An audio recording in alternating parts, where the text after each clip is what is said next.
Hi guys, this is Richard at Ryden's Room. This time it's my review of South Park Season 1. So I'm just continuing my TV series reviews, episode 1 of each series, and time for South Park. Now, South Park's always been one of my favourite shows. One of my plans actually for a future tattoo is to get my entire left lower arm South Park tattooed, which I look forward to. Any suggestions in the comments, that would be great. It'll be mostly like the kid characters, because there's just not enough space to have my whole arm available, maybe, but it's just, you can see, just the forearm, there's just no space above it. But no, it's fine. Chef, the main kid, not the biggest Butters fan. I know a lot of people would absolutely disagree. I think, yeah, Butters is good and all, but I don't know, it's kind of like Big Bang Theory and Sheldon. Sheldon seems to forget every lesson he learns if it suits them later, and Butters kind of the same from being like manipulated by others, etc. And he's just, I don't know, I just don't think he's the best character. They should have kept Pip around. I mean, Buzz is kind of a more, I guess, more liked version of Pip. But yeah, on to this review anyway. So yeah, South Park, shows like the last one's Bottom, Max and Paddy, I've watched episodes recently, but South Park, I watch them all the time. I don't need to watch a whole series at once to do this review. But here we go. So the very first episode, Cartman gets an anal probe. Very funny opener. I mean, so what was it? 1997, so I'd have been 11, nearly 12 when South Park started, or maybe 12, depending on what month it began in. I didn't watch it immediately, but everyone in my class was talking about it, and yeah, I had to see it. Great show, and I just love how episode 1, it's all construction paper. Like, if you watch the mouth movements, you can tell they've got no assistance with like computer tech whatsoever, like even in episode 2 onwards. Good episode. Basically, Cartman gets abducted by aliens, but he's convinced he was not abducted, and that's kind of like the plot. Aliens then abduct Kyle's Canadian brother, whose head bounces around, which is just what all Canadians look like, which is hilarious. In the end, all's well that ends well. Cartman, Cartman gets abducted again, but Ike gets returned, and then Cartman's returned by the next episode. Maybe he's going to keep getting abducted every night, or maybe not. Who knows? But no, good episode. It's just not the best one, but what would come later is far, far funnier. Start with the next episode. Weight gain 4,000. Cartman wins cheats his way to winning a essay contest and being on TV, and decides he needs to get in shape, by which he needs to bulk up, because of course Cartman just convinced he's slim, well, very, very skinny, and is like not buff. So that starts by this stuff called Weight Gain 4,000. Really, really funny in the end. He's so massive, you can barely fit him in one frame. I don't have a picture on the cover, it's a shame, but you can imagine he's some random guy says, "God damn, that's a big fat ass." And Kyle says that's what people say when they see him. Yep, and it's true, and very, very funny. But a lot better than the first one. But again, more episodes later will get better, but it's definitely a stronger one than Weight Gain 4,000. Sorry, Cartman gets an annual probe. Next one, Volcano. This I always thought was the weakest one. It's not one I really go back too much. They go camping in the woods. Cartman tells his friends about this creature called Scuzzlebutt that's, hunts people, and he's like, of course, lying, but he tries to prove it's correct. He's got a stick of celery in place of an arm. And when he dresses up like Scuzzlebutt, all that happens is Stan's uncle and his friend just try to kill him. And of course, the moral is Stan can't bring himself to kill any animals until Scuzzlebutt actually appears, saves everyone, and then Stan kills him and, realises, nah, hunting's stupid, let's watch cartoons. Yeah, good episode. Jimbo and Ned are like the two new characters introduced. Yeah, pretty funny. They're just complete idiots. Just the idea of hunting is just to throw a grenade into the lake to kill a load of fish, or just shoot completely defenseless animals, including very cute bunnies. It's very, very funny. And of course, Stan's the only one that thinks this is terrible. Also introduces Randy, Stan's dad, who swear without the mustache just looks completely different. I don't know what it is. Maybe other people think the same, but yeah, it just seems weird. Even when he does have the moustache, it's just something about his design that looks different. I've never quite worked out what it is.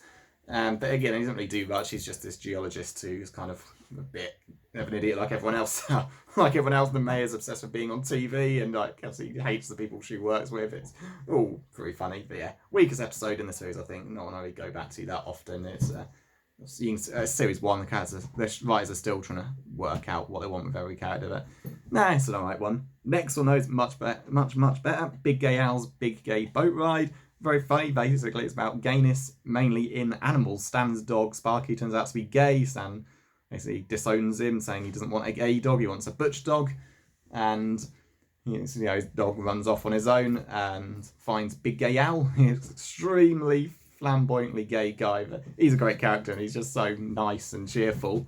And yeah, in the end, Stan, makes amends of his dog, accepts him for being gay, starts trying to make him straight, returns home to the football game, which they manage just to win, or rather not lose too badly. The goal is to defeat the spread of 70 points or something, which they somehow do. Middle Park Cowboys are great. They just kick ass of every single one of the players.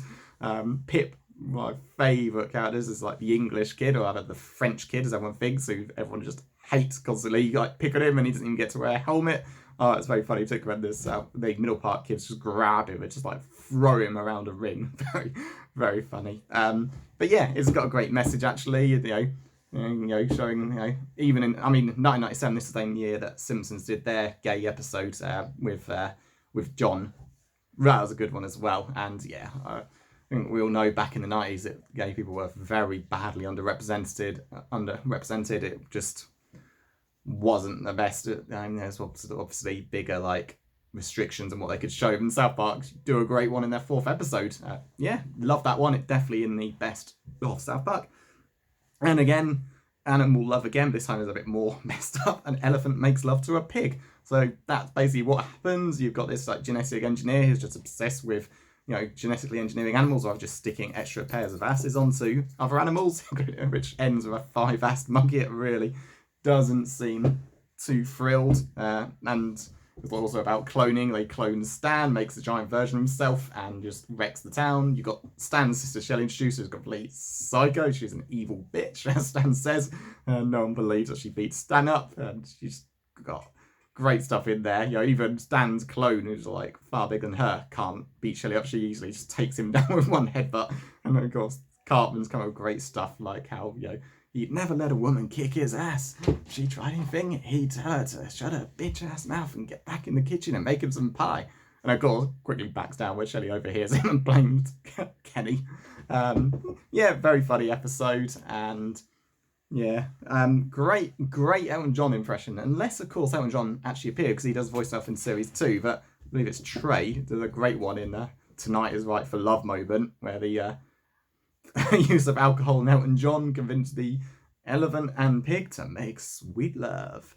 With Chef's help, of course, because Chef sings in practically every single episode. Same for the whole Kenny dying gag. Almost every episode he dies. In fact, it's just the one he survives, and it's a very big deal.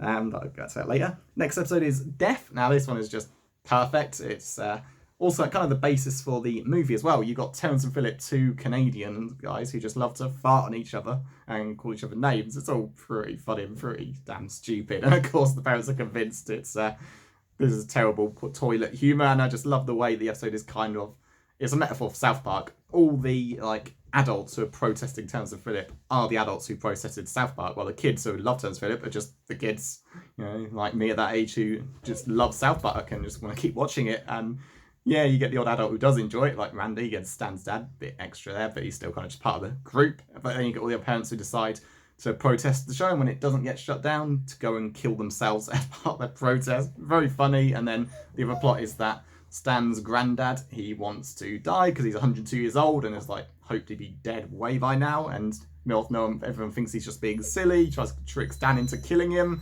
It doesn't work. And when it looks like Stan has tried to murder him, the adults just use an excuse to blame. Oh, excuse me. Hey, shush.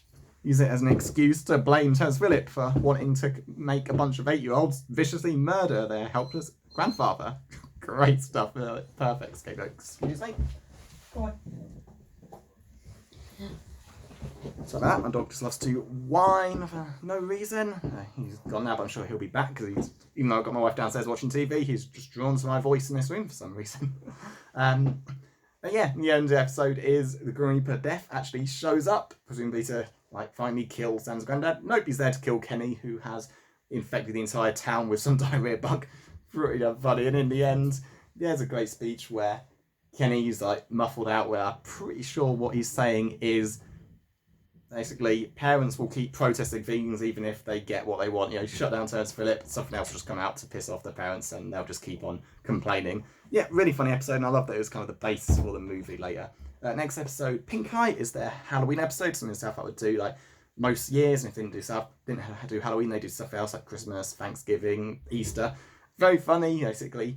Kenny gets zombified, he's crushed to death, and a bottle of Worcestershire sauce pours into his wounds in place of embalming fluid, and it somehow brings Kenny back to life as a zombie, quickly infects the entire town, and everyone thinks it's just pink eye, and in the end, Kenny has to be killed for all the zombies to return back to normal. Good episode again, very funny. You've got Chef basically doing a thriller sequence. Even though he's a zombie, he still plans to make love with all these women, and all these mad things go on. And what I love about South Park Halloween episodes, unlike The Simpsons, is they're canon. They still count. Even a later episode references things what happened in this one. So it's not like Simpsons where, I don't know, zombie Flanders can be gunned down, and how would that work in the actual show? Whereas in this, because no major characters are killed or anything, it's fine. I mean, the moment where Wendy is turned into a zombie and Stan is tempted to cut her in half with a chainsaw but decides not to, so that would obviously wreck things. But it's a good way of making these official. Very fun episode. Great start to Halloween episodes as well. Next one, Starving Marvin, is absolutely superb. It's just a great story on really how little anyone cares. I mean, the advert is the kid's watching an advert which basically says, adopt a starving African child. And Cartman's response, that's stupid. Who the hell would do that? But get a free sports watch, and they're all in, and they accidentally get the starving child Marvin, or starving Marvin sent.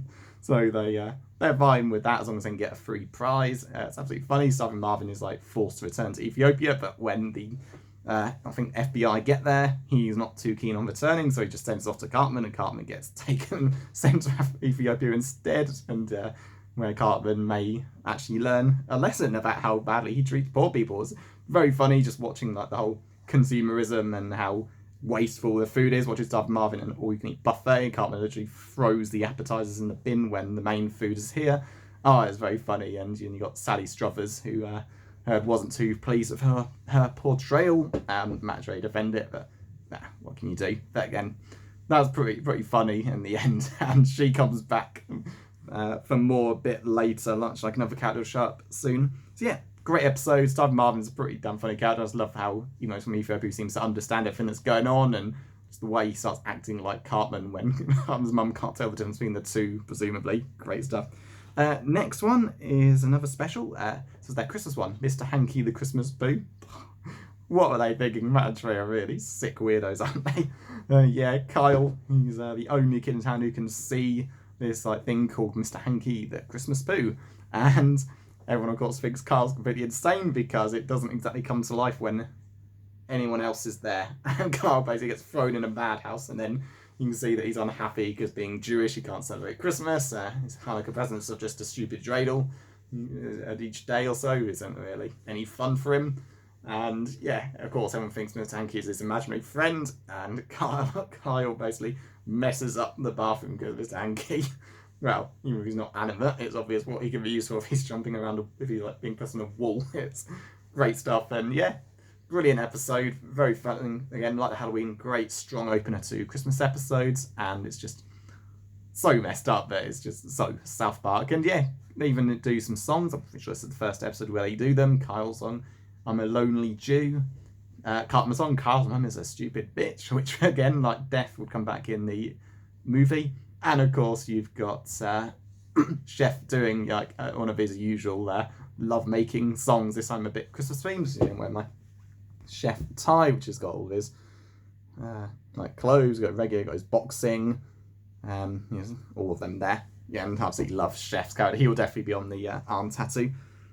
Next episode is Damien, back to a non-festive one or anything. It's just the new kid in town. It happens to be the son of the devil, but like all kids, he just wants to fit in, and everyone hates him because of his dark powers. He is being forced to hang out with Pip, who's the other unpopular kid, but in the end, Damien manages to fit in by picking on Pip, and everyone likes him again. And then the other plot is Cartman's birthday. Cartman does, he tells people what to get him for his birthday. He won't even allow his friends to have any cake, pie, or ice cream until he gives them what he wants, which are Mega Man sets. I wonder if those are actually real. They do sound pretty cool. And when Cartman doesn't get what he wants, he kind of loses it. Very, very funny. But to his friends, he does this all the time. That's just how Cartman, Damien, of course, thinks he's pretty messed up. No, that's just how he is. very, very funny. And of course, the other part is Satan goes to Earth to like beat Jesus in a fight to prove who like the better ruler is, and that once he beats Jesus, he'll take over the world. Everyone bets on Jesus to win until they see how like buff Satan is. Everyone bets on Satan to win. Satan throws the fight and basically cheats the town out of all their money. Really, really funny stuff, and it's just great. I know in the movie and later on, Satan is a bit of a wimp, but here he's just a complete man. That guy is a jerk, as Jimbo says. Yeah, that's what Satan is. Just cons all the people out of their money. It just feels like what the devil would do. It's just great stuff. Yeah, great episode, and definitely one to rewatch a lot. Next episode, Tom's Rhinoplasty, which stars the chick from Species, as she's credited as, Natasha Henstridge. Obviously, we all loved her in Species, and we loved I love these episodes. Even have like a intro where Matt and Trey just talk about it, and they talk about how they loved her acting so much and loved to pause it at certain moments. So, yeah, I hear you guys. Yeah, great episode. Again, this is like the themed one. This is Valentine's Day. Wendy, Stan's girlfriend, he constantly throws up anytime he like feels in love. He can have like a minor conversation, but that's about it. Stops feeling love, stops throwing up for Wendy, starts throwing up for the new hot substitute teacher, Miss Ellen, and it's absolutely great stuff. Mr. Garrison gets a nose job, ends up looking like David Hasselhoff, then quits his job so he can just hang out and screw hot chicks for a living. That's great stuff. Miss Ellen is like really popular. She's actually a good teacher, and Wendy isn't too happy because Stan now loves her instead of her. Now loves Miss Ellen instead of Wendy, and basically takes revenge. Yeah, I won't give it away because it is incredibly funny and completely insane, but Wendy makes sure that Miss Ellen won't be around for much longer, because don't beep with Wendy Testerberger. Brilliant episode. I mean, Wendy was just like Stan's like girlfriend. She was just there in the early episodes. This one shows how messed up she is. Really good episode, and absolutely worth it, especially for the whole David Hasselhoff thing, with it actually being his face, not just like a drawing like the other characters. Something they do now and then in the future, like Mel Gibson eventually. Yeah, really good one. Definitely worth going back to. And next after that is Mecha Streisand. This is the episode that, much like Sally Struthers, Barbra Streisand was not very fond of. They've even said most people are picked at random, but some are not, and she was one of the ones who was not random. Basically, she's desperate to take over the world, needs this magic triangle, which Cartman finds, and then turns into like this Godzilla-type robot. Great stuff. She only has one fan, which is, of course, the other bitch, Kyle's mum. And in the end, no one can stop her except for Robert Smith of The Cure. And I'm not the biggest Cure fan. I love Friday, I'm in Love, and a couple other tracks. They say at the end, Disintegration is the best album ever. I think that's what they say. But yeah, just watching him and these other guys like Sidney Poitier just turn into giant animals like Godzilla or Power Ranger style, great stuff. And yeah, really, really enjoyable episode. Just Cartman is just as bad as ever. They're on an archaeological dig. He finds a magic triangle, throws it away. Kyle takes it, and when it starts like doing fancy things, Cartman wants it back and makes it his mission to get it back. And in the end, once he's got it back, that's when Barbra Streisand shows up to torture him. Great episode.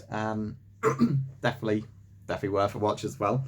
And then they got the finale. Cartman's mum is a dirty slut. Yeah, very funny, because at the beginning of the episode, Cartman's a bit miserable. Father's Day's coming up, but he has no dad, wants to know. And the episode's really about Cartman finding out who his dad is. First he gets told it's this Native American called Chief Running Water. It's not. Then he thinks it's Chef.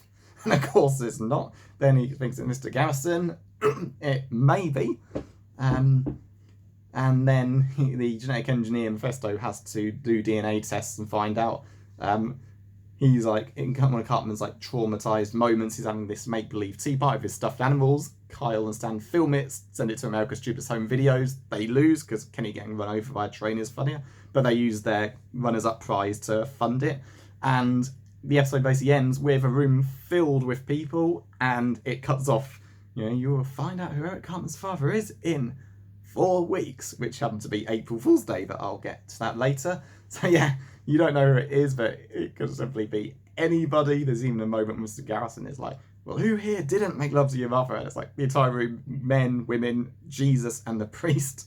It could be anyone, so great episode, great cliffhanger, and I've got to love how mad people got that when they didn't find out immediately in series 2. So yeah, that's a great episode as well.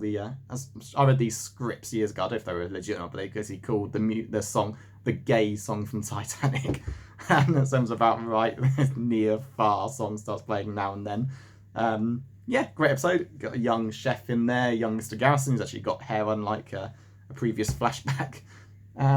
Yeah, great episode as well. Definitely recommended. And overall, series 1, really strong actually. Better than series 2. Series 2's got its funny episodes, but overall's not as strong, although perhaps because there's too many episodes. And I know the style of South Park changed from like series 4 onwards, but a lot of it was there from the beginning. And yeah, I really, really recommend this one. It's probably extremely cheap. You've got it on DVD. Netflix have the whole of series 1 on there. I think Amazon as well, and really recommend it. Okay, and I'll do the next one next time. But overall, out of 10, 8 out of 10. Yeah, great show, but it's not perfect by a long way. But it's not terrible even. But it will keep getting better, and well worth the watch. Okay, see you next time. And if you like this, please like and subscribe. Thank you. Bye.